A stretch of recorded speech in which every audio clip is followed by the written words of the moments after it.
Tired of staring at screens? Let audioread.com turn your reading list into a private podcast. With just 2 clicks, convert articles, PDFs, emails, or any text into audio you can stream in Apple Podcast, Spotify, or YouTube Podcast. Perfect for multitaskers, podcast lovers, and productivity pros. Use the web app, browser extension, iOS shortcut, or Android PWA to listen anywhere. No installation required. Highlight, upload, or forward content, and Audio Read does the rest. audioread.com, or find the link in the show notes.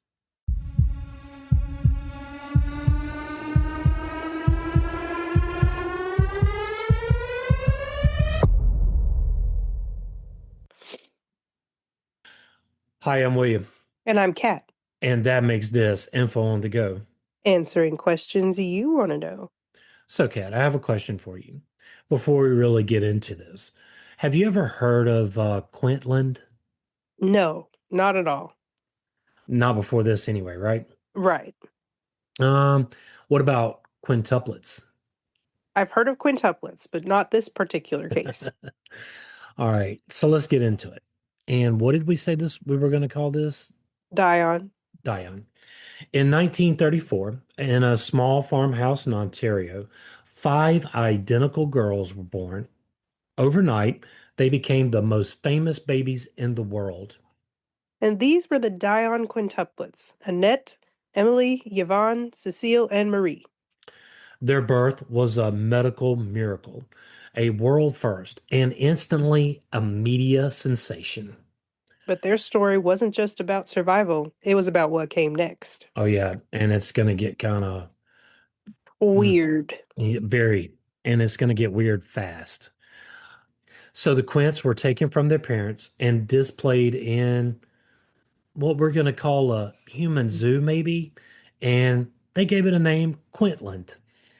And it turned into an attraction that drew millions of visitors. They generated huge sums of money, though most of it went into the pockets of others, not the girls themselves. And we're going to get into a lot more on what we're talking about. We're just trying to help you understand where we're going with this. So, the Dionne quintuplet story is one of wonder and tragedy. It's about how 5 tiny lives became symbols of hope during the Great Depression, yet they were also victims of exploitation by the very adults that were meant to protect them. That should have, but in any case, from miracle babies to global celebrities to women grappling with the scars of their childhood, the Dionne Quint's journey forces us to ask where the line between care, curiosity, and exploitation begins. So picture this. In May 28, 1934, in Corbell, a tiny farming community in northern Ontario. The world is in the grip of the Great Depression, families everywhere are struggling to put food on the table, and the Dionnes are no exception.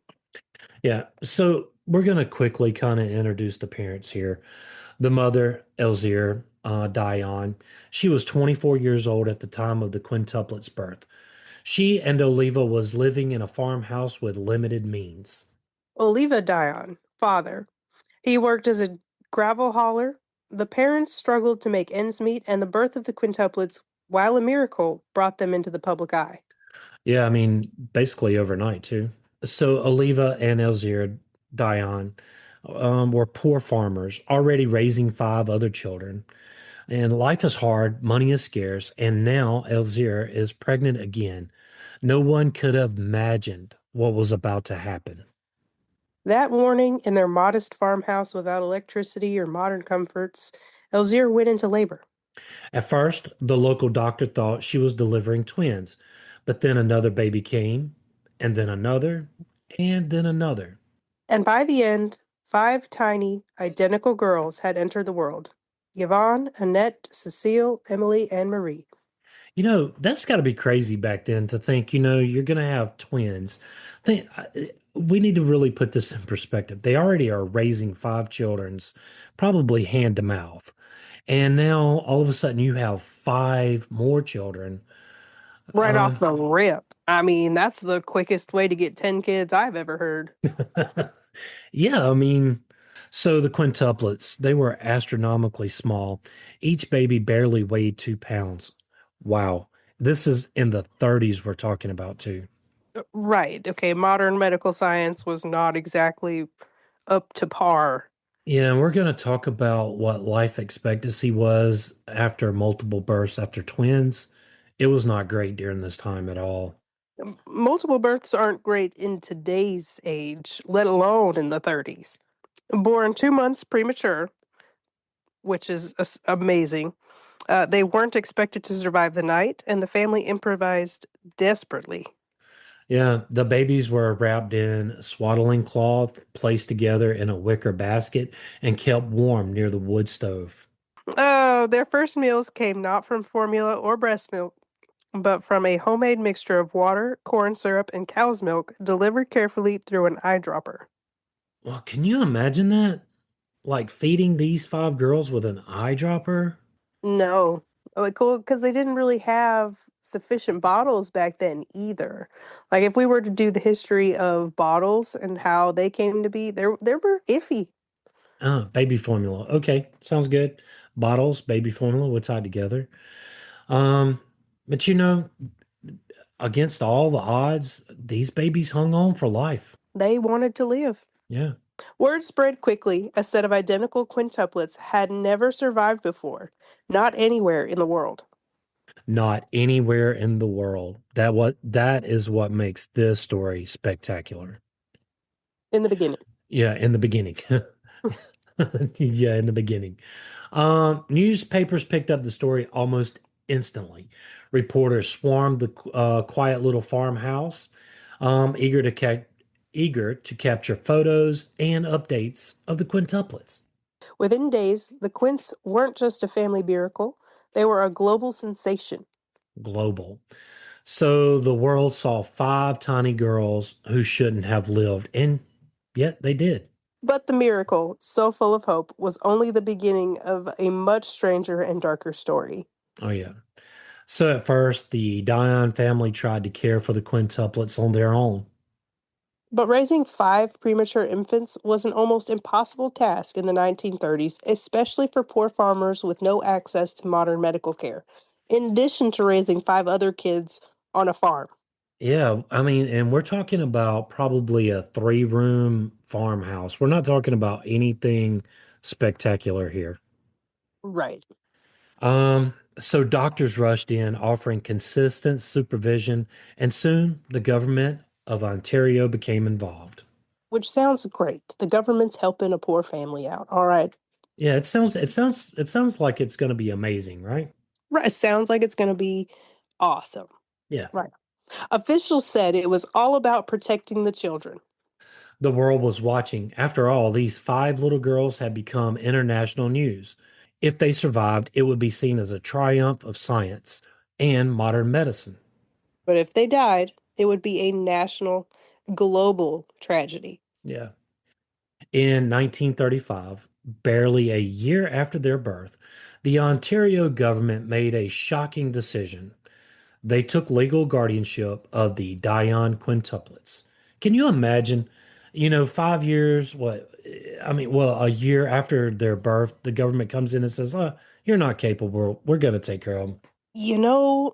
I have not seen a government step in like that, probably ever, Well, I in a mean, very worse, sad situation. yeah, maybe like the state here in the States, it would be a state taking ownership of a child if the parents, were just blatantly unfit to take care of their children. And that has to be a real bad situation. Yeah. The girl's parents were stripped of custody, not temporarily, but until the quintuplets turned 18. For what reason? There was really none, other than they're saying that it's for their well-being. But as we're going to see, wasn't just the case there. Hmm. So the justification was that the government needed to ensure the girls' health and safety. Officials framed it as an act of compassion and necessity, but it was also about control. So the quintuplets was no longer simple children of a farm family. They were public property, a living wonder the world demanded to see. And to cement this new arrangement, the government built a special nursery compound just across the road from the Dion family home. That's got to be hard. So imagine that five daughters taken from their parents moved into a sterile hospital-like environment within sight of the house where their brothers and sisters still lived. Like you gotta look across the street and be like, man, I wish I could see my sisters or my children. Um, Right. I mean, you could see them, but you can't go be with them. We're going to talk about it, but It uh, sounds tragically sad. it gets even darker as we get into it, though. Right. From that moment on, the quintuplets' lives would be carefully managed by doctors, nurses, and officials. They would grow up not in the warmth of their family, but in an institution designed to preserve them, showcase them, and, though few would admit it, profit from them. And that was the beginning of Quintland. Yes. What began as a medical miracle soon became something entirely different, an attraction. Across from the Dionne family farmhouse, the government's specially built nursery compound was no ordinary medical facility. It was designed not just to care for the quintuplets, but to display them. I can't even begin. Like, basically, what we're talking about here is a human zoo. Yeah, like a one-way mirror, if you will. Yeah. Behind one-way glass, tourists could watch the five identical girls play, eat, nap, and interact with one another, all under the watchful eyes of nurses and doctors. And spectators. And thus, this compound quickly became known as Quintland, and it was widely popular. At its peak, as many as 6,000 people a day traveled to the remote farming village of Corbell, Ontario, just to catch a glimpse of the famous Dionne sisters. 6,000 people A day, a day. traveling in the 30s. Remarkably, while Quintland drew thousands of visitors each day, there was no admission charge. The crowd streamed in freely. Yet, the spectacle still generated massive profits through merchandise and endorsements. We're going to get into it. You're going to buy their merch, right? What attraction do you not buy merch from? It's just sad that babies became an attraction. Buses arrived from across Canada and the United States, unloading tourists eager to peek in on the miracle babies. They lined up, shuffled past the observation windows, and left with stories of the day they saw the quints. The day I saw the quints. Yeah, I mean, I was looking at them through this glass and they were napping. I got this cool t-shirt. They were just so cute. Uh, But just seeing them wasn't enough. Quintland turned into a full blown industry. there were postcards, collectible spoons, dolls, plates, cups, and even a brand of quince soap. The sisters' faces appeared in magazines and advertisements. They were symbols of health and vitality, plastered on everything from baby food labels to tourism posters. Wow. Mm. The economic impact was enormous. By the late 1930s, Quintland had become Ontario's biggest tourist attraction, outdrawing even Niagara Falls. Can you imagine that? Like Quintland is has more tourists in the 1930s than Niagara Falls. Insane. That it's crazy. In the depths of the Depression, this tiny village suddenly found itself booming with hotels, restaurants, souvenir shops, and endless streams of visitors. And the money flowed, millions of dollars generated by the image and spectacle of the Dionne quintuplets. But here's the cruel irony. Almost none of the wealth went to the girls themselves or even their struggling family. The money was tightly controlled by the state and by trustees. To enforce this, the province created a special board of guardians. Its members included Dr. Alan Roy Defoe, the physician who had delivered the quints, Judge Joseph Vallon of North Bay, and Ontario's Minister of Welfare, David Kroll. Yeah, and then the girl's father was technically given a seat, but he was consistently outvoted. So that's the board of trustees there. So think about this. You have the doctor that delivered them, then you have this judge, then you have the minister of welfare, and then you have the father. But he's He doesn't consistent. really get a voice. Yeah, he's just there as, I guess, just to say, oh, we gave him a seat on the board. We included the father. Yeah. You just didn't have any good ideas, like the well-being of the kids. I don't know. Mm. In practice, three outsiders controlled every aspect of the quintuplets' lives, from their medical care to their image rights, to how money made in their name was managed. What was framed as protection quickly became management and soon profit, the almighty dollar. Hey, William, I think we should take a break. Okay, let's do it. My name is Randy Millette, and I'd like to invite you to check out my brand new show. Commission 6-8. Politics. What exactly does the First Amendment protect? History. So this then left the newspaper to be run by his 16-year-old brother, who was his apprentice. Truth. We are made in God's image, and when God created the universe, he spoke. New episodes weekly. Commission 6-8. Available wherever you get your podcasts.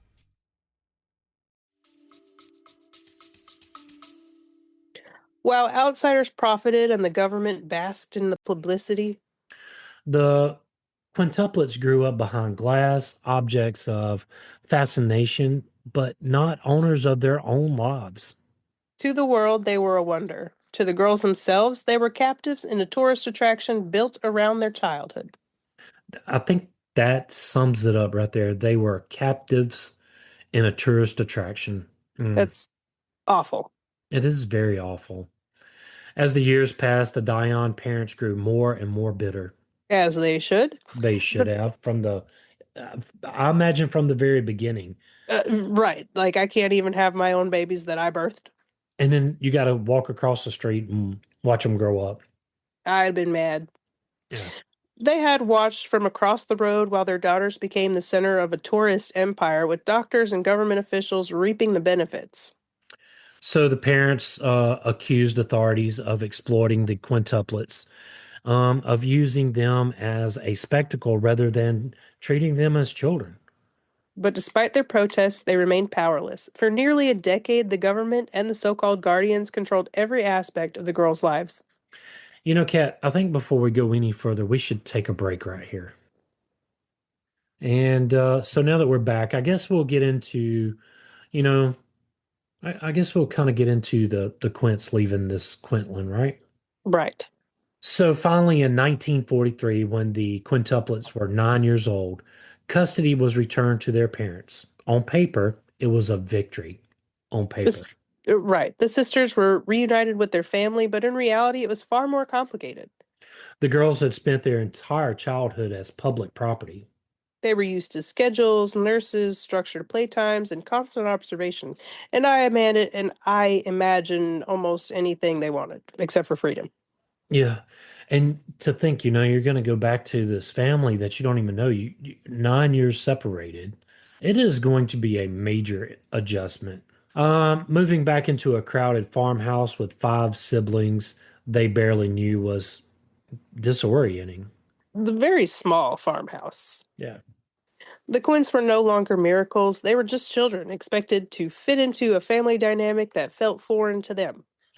Yeah, so the reunion was strained from the start.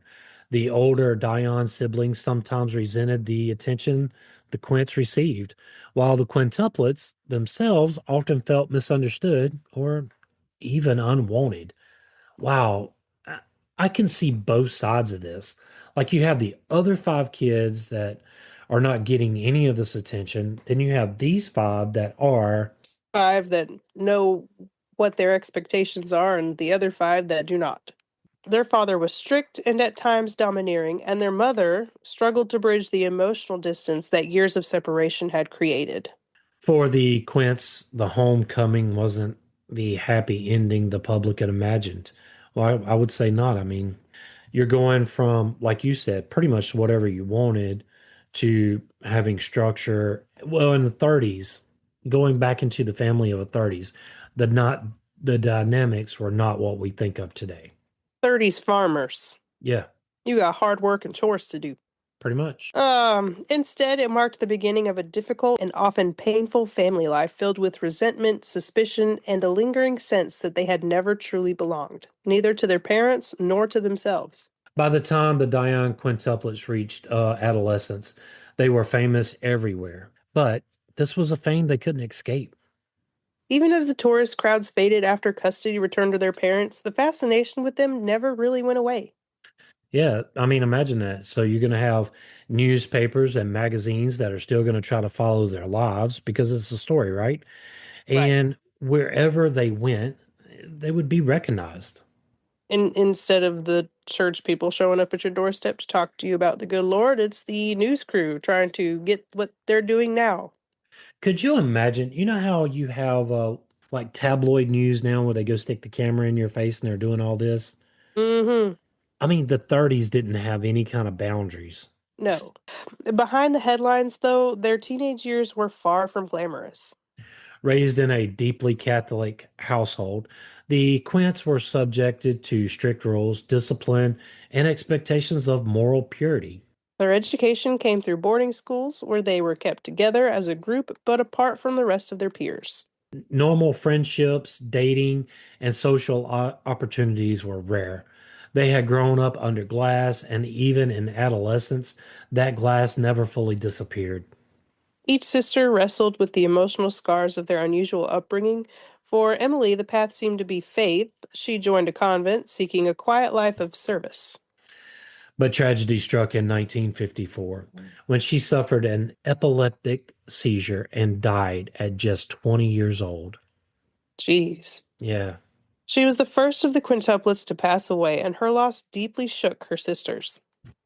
The others tried to build adult lives of their own. Some married and had children, but those relationships were often fraught with difficulty. Divorces were common and trust was hard to come by. Years of being viewed as a unit, as a curiosity, had made it difficult for the sisters to establish individual identities. I can see that too because you're always surrounded by these people watching over you, and then all of a sudden we're going to turn you into the world and you do your own thing. Well, not only that, there were so many misconceptions when it came to twins or any kind of multiple birth like that. So I can imagine everybody just thought they were the clone of each other instead of individual people. I would agree with that. Even within their own family, tensions lingered, and ties with their parents and siblings were just strained. Yeah, I can imagine they were, especially with like the older siblings feeling Left out, maybe left out, maybe overlooked. overlooked is a good word too when it but at the same time like the grass always looks greener on the other side of the fence when it comes to stuff like that, but I'm willing to bet they also harbored some resentment because for the first 9 years of their life they got to live some cushy life without any chores or hardships really.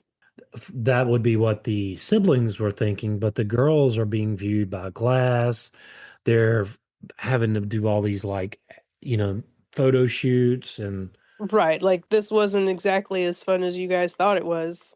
yeah, I can see both sides of that story. I get where you're going with that. Yeah, but there's always two sides to the coin, right? Mm-hmm, absolutely. Though they had survived against all odds as infants, adulthood brought its own set of battles. The struggle to be seen not quite as the quintuplets, but as five distinct women, each with their own needs, flaws, and dreams. The Dionne quintuplets weren't just famous children. They were an industry as children. Right. From the mid 1930s through the early 1940s, the government of Ontario and private businesses made millions from Quintland tourism and the flood of merchandise that carried the sisters' faces. Yeah. Souvenirs, advertisements, tourist revenue, the money just poured in to the public. There was a reassurance that all this wealth was being carefully managed for the quintuplets' future. A trust fund had been created supposedly to ensure that when the girls reached adulthood, they would be financially secure after a childhood lived in the spotlight. But, and there's always a but, Mhm. reality told a different story. The fund was mishandled, poorly invested, and drained by questionable expenses, as most of these kind of trust funds are, right? Yeah, when it's, being managed and handled by people that don't really care about anybody else but their own personal gain, for sure. Yeah, we gotta talk about this. This is 1930s dollars we're talking about here.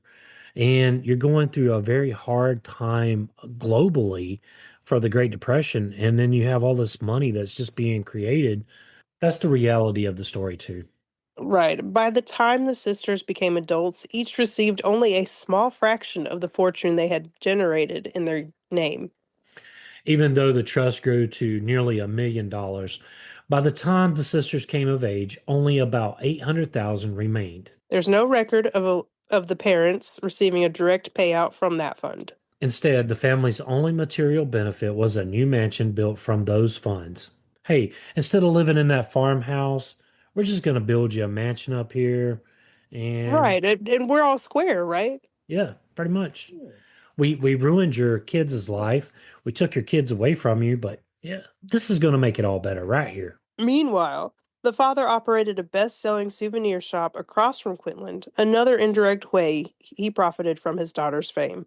Yeah, millions had been earned, but very little reached the women whose lives had made it all possible. I gotta step back though. I don't, their father didn't really get rich off of his souvenir shop, but I mean, you got to think it's the 30s. I mean, I'm not to say that I wouldn't be doing the same thing if I was in his shoes. In his shoes in the Great Depression in the 30s, I I'm not judging, is what I'm saying. yeah, I can see where desperation met with like just hopefully trying to survive at the time.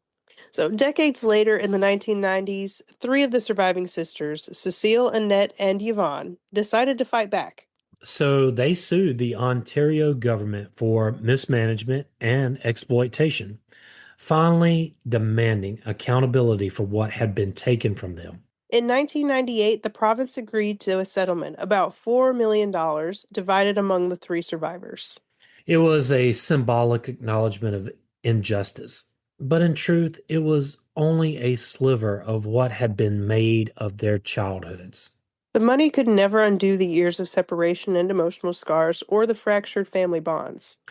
And I think the women sued just to have the acknowledgement and the accountability piece. I don't think, in everything I've read, I don't think the money was the biggest part of why they sued the government. I mean, at that point, no. At Yeah. that point, I really would have just preferred them to take accountability for what had happened to them, too. I don't think money was really an issue. Like, sure, keep your money, but, like, could you at least acknowledge the fact that you ruined me as a person? But it was at least a public recognition that what happened to the Dionne quintuplets was not fair. They had been treated less as children and more as commodities, and the world was finally willing to admit it. So the Dionne case didn't just leave emotional scars on one family, it reshaped Canadian law and policy. Public outrage over how the quintuplets were raised in Quintland and the way their fortune was mismanaged forced lawmakers to reconsider how children could be used as profit. Sometimes you have to go there to get here, right? And I believe that's one of those times. Some lessons are harder learned than others. Yeah. In the decades that followed, stricter protections were put in place for child performers, trust funds, and parental rights. The case highlighted not only the dangers of parental exploitation, but also the risks of government overreach when officials claimed they were protecting the Quints, but they were really showcasing them to the world and then profiting off of it. And then keeping the money, not even, it would have been different if the money had been put in a trust fund and the girls got all of the money. Right, I mean, I'm not trying to say that would make it right, but it would be less wrong than what it is. right. Um, so historians even describe the Dionnes as one of the first big cautionary tales of children's rights in the modern media age. Their stories set the stage for later debates around child actors, child labor laws, and more recently, how children are used in reality television and online content. So the story of the Dionne quintuplets is remembered as both a miracle and a cautionary tale. On one hand, they were a medical wonder and the first identical quintuplets to survive infancy. Their birth brought hope during the dark years of the Great Depression, a symbol that life could endure against all odds. But on the other hand, their childhood was shaped less by family love than by public spectacle. Raised in what was essentially a glass fishbowl. The sisters were deprived of the privacy, freedom, and normal family life that most children take for granted. Every laugh, every tumble, every meal was turned into a show for strangers.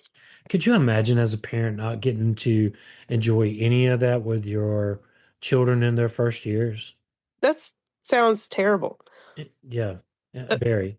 a small segue here. In the 80s and 90s, there were commercials on TV that reminded parents to check on their children. Do you know where your kids are? Really, I don't remember those. It's definitely come up on a few generational folks speaking. In any case, the new thing for our generation is, have you hugged your kids today? No, man, I ain't hugged my kids in 30 years. No, I'm just playing. That is a good slogan, though, you know, Right. in many ways. Quintland was a preview of things to come, long before reality television, social media influencers. The Dionne Quintuplets showed how children could be turned into entertainment and how quickly innocence could be commercialized. Cannot emphasize that enough. Right. Their ordeal has left a mark on Canadian law. Public outrage over their treatment eventually led to stronger protections for child performers and clearer limits on government custody rights. Yeah. So their story became a powerful reminder that even when intentions are cloaked in the language of protection and care, and I was making air quotation marks there, children's best interests can be forgotten in the rush for fame and profit. Agreed. Greed. There you go. That's a good one. Today, the Quints remain a complicated legacy, both a medical triumph and a stark example of how society can exploit its most vulnerable.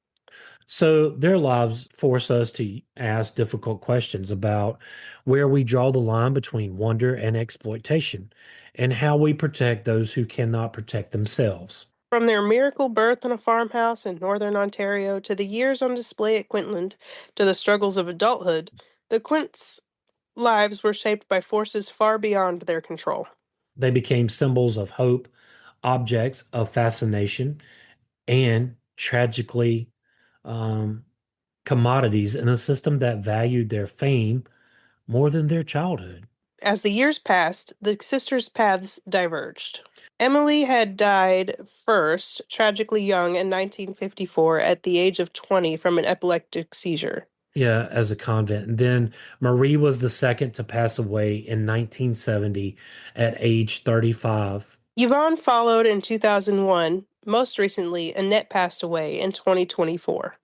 Today, only Cécile remains the last living sister of this story that once captured the entire world's attention. Their legacy hasn't been forgotten. Museums in Ontario still display artifacts from their early years, and their story has been told in books, films, and documentaries. For many Canadians, the Dionne quintuplets remain a painful reminder of how society can fail its children, even under the disguise of protection. And their story feels strikingly modern. In an age of reality television, social media, families, and kid influencers whose childhoods unfold for millions of strangers online, the lessons of Quintland echo loudly. The Dions remind us how fragile the line is between celebrating children and exploiting them, and how long the consequences of that exploitation can last. Their story forces us to ask some very difficult questions. What happens when children are turned into public property? Who really benefits when their innocence is packaged and sold? And how do those children live with the consequences once the spotlight fades? The Dionne quintuplets remain both a marvel and a warning. They remind us of the thin line between admiration and exploitation, and the responsibility we all share in how we treat the most vulnerable among us. Yeah, I mean, and you can see a lot of this today on social media, where parents are really pushing children. I mean, there's even documentaries of child influencers now saying, "Hey, my parents pushed me to this," and this was the outcome, and they really regret it.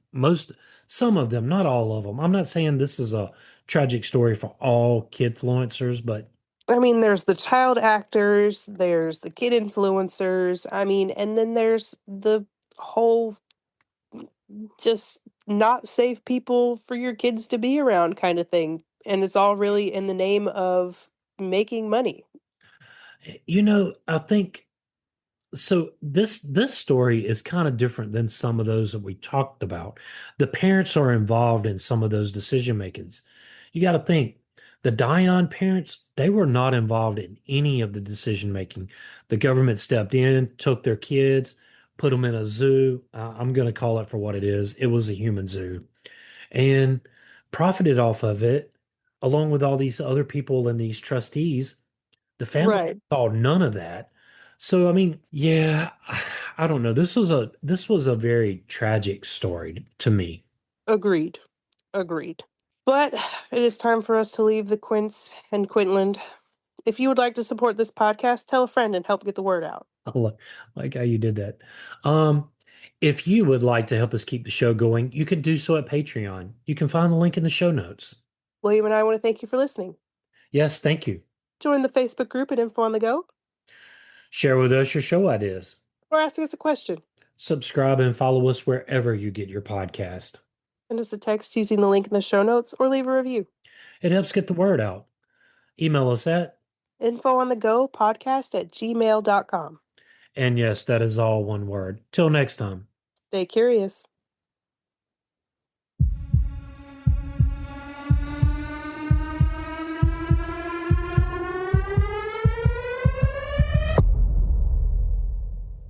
Hey, Kat. Old Glory, they've been operating since 1969, and they have over 300,000 items to choose from. Wow. So we're talking like music or what are we talking about? We're talking about music, sports, and pop culture gear. And we're not just talking about modern day stuff either. We're talking about bands like the Beatles, Metallica. They have hoodies, tees, gifts, and so much more. Wow. Do they also do those old nostalgia TV shows? Not just the TV shows, but the movies as well. And if you know that sports fan, they got you covered there too. That's exciting. Do we have an exclusive code? Absolutely, we do. It's called InfoGo. So check it out at oldglory.com. Use our code to get an exclusive 15% off. Don't forget, that's InfoGo, oldglory.com, or just click the link in the show notes. Hey, William, do you get too hot at night? Are you kidding? We live in Georgia. Oh, right. Okay, me too. But I found the site cozyearth.com where they make bamboo bedding. It's cooling, breathable, and buttery soft. Tell me more. Well, they have a 100-night free trial and a 10-year warranty. And there's also free shipping on orders $50 and above. Tell me you got an exclusive offer for our listeners. Absolutely. There's 41% off site-wide with our code INFOGO. And remember, that's cozyearth.com. Yeah, so make sure you use our code InfoGo at checkout to get that 41% off.